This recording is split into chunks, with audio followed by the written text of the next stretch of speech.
Maybe I'll just keep talking, guys. I don't know if I've told you guys these things, but it's just some little snippets that have come back to me that keep coming into my head because they're relatively new over the past few months. One of them is that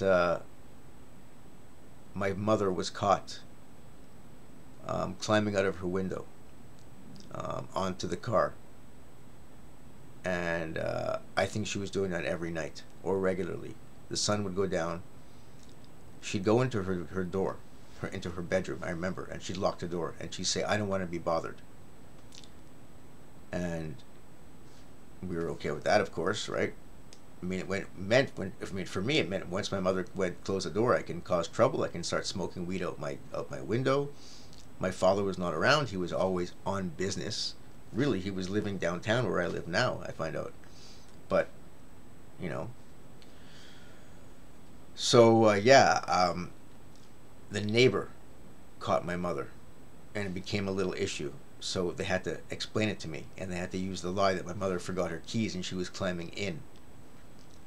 But today I realized no, she was climbing out. She needed coke. You see, and I'm very glad that I've done crack and I've done coke and I've been addicted, because unless you've done, I'm not even sure if heroin does the same thing to you, because you're as far as I understand, you get tired from heroin, so, and you get sick. But with cocaine and crack, basically, you don't get sick. You just want more, and you have all the energy in the world to get more. Like, you will literally, if I were to smoke one hit of crack now, and you told me there was another hit an hour away, and it's waiting for me, I'm pretty sure I would go for that hit, which right now sounds ridiculous and so stupid. There's no words for it. It's like, what? You're gonna do what? Especially because the hit only lasts, the feeling only lasts maybe 5 minutes, and it's not even a great feeling. Just an overwhelming rush. And I've said many times to my parents that cocaine was the stupid drug, and I didn't know my mother was addicted. So she was just like my ex-girlfriend. When I would talk down about prostitutes, I didn't know my ex-girlfriend was a prostitute. And it same thing with my father. When I would talk about, I wouldn't talk down about homosexuals, but I would always say like I didn't understand them, because I was going to clubs and I had gay friends, but I used to say to my parents, "I don't get it, man. Like, the girls are so delicious, like yummy, and the guys we're all like dirty little, rugrats. How could you want to be with one of us? Like, when you go to a club, the girls look like, they spend 6 hours getting ready. They don't even look human. They look like angels of sexuality. It's like beyond belief." And I used to come to my parents after these rave parties, and I'd still be kind of high, I guess, and I'd just be talking about it, and I was probably insulting my father, my mother, and my ex-girlfriend, all of them, like right to their faces for years, and I didn't know. But another thing that happened was that, okay, so my mother climbed out her window, and she would go into her car and she'd get drugs in the middle of the night while I was living there. I'm sure she did it a lot. Another thing is that twice I found handfuls of quarters buried in the earth, also underneath my mother's window, my parents' window. I found it once, and just like my cans, once I found it once, I would start looking almost every day until I found it a couple of times more. And I didn't know whose it was, so I mentioned it. And my father said I forgot what he said, but today I know what it was. Today I know when my father was going to those, I don't know if you have them in your city. I guess every city has these, or had them, big city. These peep shows where basically you go in, you put a quarter in, and you can watch porno for like 2 minutes.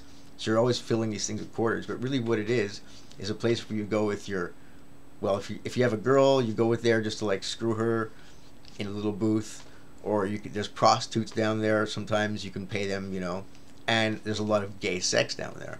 So now I realize those quarters I was finding were my father's. He was going down to those booths. Oh, and I brought the psychopath down to the booth. Listen to this.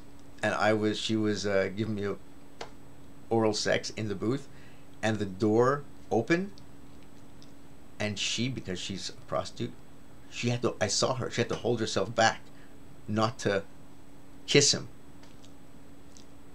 because she didn't want to let on what she was. But oh my God, I would have been shocked. I should have known that girl was a prostitute. The sex was so good and she was so daring. She was also a girl who had no fear. I mean, I don't want to go into. I mean, she pulled her pants right down to her ankles in the middle of like, you know, public when I dared her without like a second of like thought. I was like, holy shit, put him up, put him up. Like, anyways. So, another thing, okay, and this is something I'm a little bit grateful for. My mother, she would always organize the house, my bedroom. She would come in and she would take everything on my, you know, my work, and she would put it in little piles, organized neatly. And it drove me crazy. And for the first couple of years of this recovery, I thought about that, and I thought she was doing it on purpose to drive me crazy. But it was just about a week ago I said, wait a second, dude. Whenever you take these Ritalin, these Concerta, you clean your house like a bastard. I mean, my house has never been so clean. And you do the same thing. And even when I was taking speed, when I would first get hit, everyone knows they clean their house. It's almost like standard. So I realized now it was the side effects of my mother's cocaine. In fact, a lot of the things that I thought she was doing on purpose to drive me crazy were actually symptoms of her cocaine. I mean, I don't know if I told you guys this also, but forever my mother would cough up huge phlegm balls, like really disgusting, right?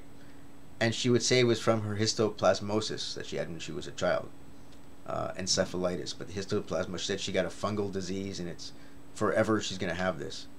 And we bought it. We bought it.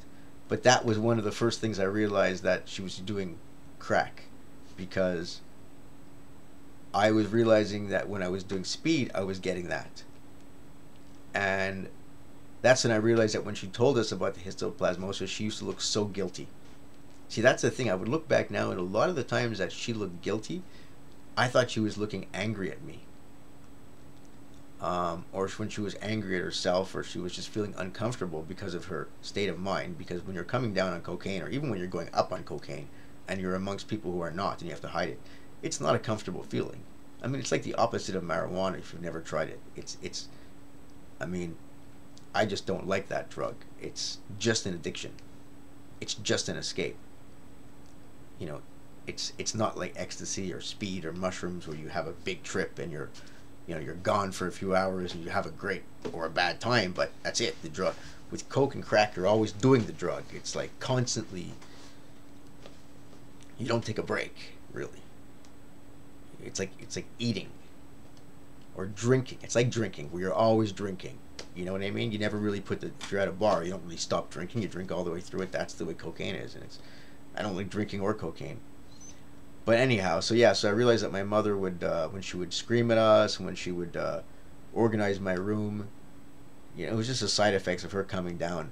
I mean, that woman, now I realize she would spend all day with us, and then she would spend all night at the strip club, or as a prostitute out with men, or who knows. Another thing I found out, is that she had a lesbian girlfriend when she was a teenager. I think that's the reason they took her out of the high school and moved her to another school. But anyways, and her and that girl were also doing drugs and causing trouble. This I found out. She kind of hinted that to me, my mother, when I talked about speed, amphetamines once with my mother. I never hid anything from my mother. She said that she had tried it as a diet pill with that girl. So just a couple of days ago, I said, you know what? Let's see if that girl lives, if she's still around. Maybe my mother was still seeing that woman, and it never broke up since her teenage years. So sure enough, I looked, and I found she lived in Florida, exactly in the little neighborhood where my mother lived. She may have lived right next door. My mother might have had this wife her whole life, this girlfriend. My father might have had that boyfriend she may have had him for years. I mean, for all I know, both my parents had, stable, I know they both had many lovers, but they may have had like a stable one, quasi wife slash boyfriend, husband, whatever they're going to call it, for many, many years, and I didn't know about either of them. Which is why they didn't care about their kids, right? I mean, they're nurturing some other relationships.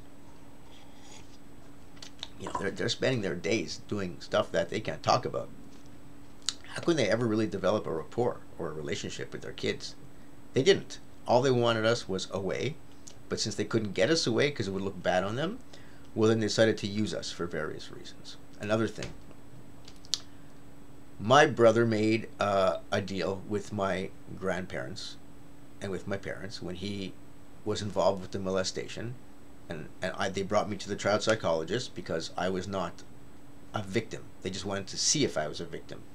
My brother was the one who went in, and they made a deal with him that he would be a doctor, and this is blah blah blah. This is why my father was showing him his body, and now he has an advantage over other people. You know, they played that whole trick on my brother, and he was a kid, so he went with it, right? He had all these psychopaths looking down on him, saying, you know, you're going to be a great man. That's where his narcissism came in. Around 22, he was going into med school, but he didn't make it because he didn't care. He was just going through the motions. You know, he never wanted to be a doctor. My brother ended up as a comedian for 25 years. It's like the opposite of a doctor.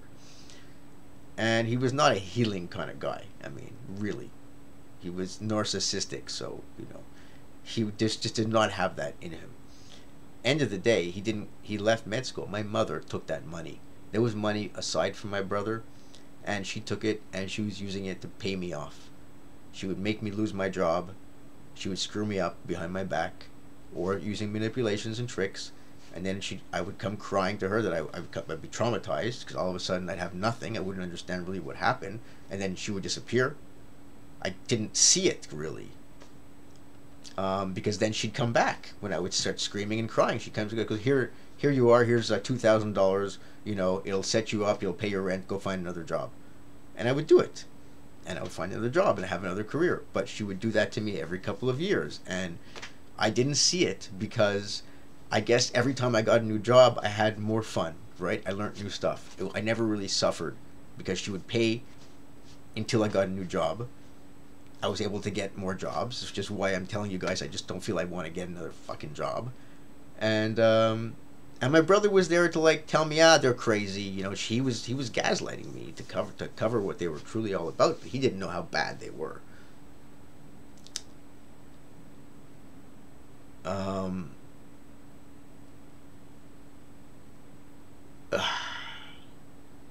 Yeah, I used to go into my parents' bed with my girlfriend when I was 17 to have sex. It was a water bed, and my father's side was never used, and I never realized it.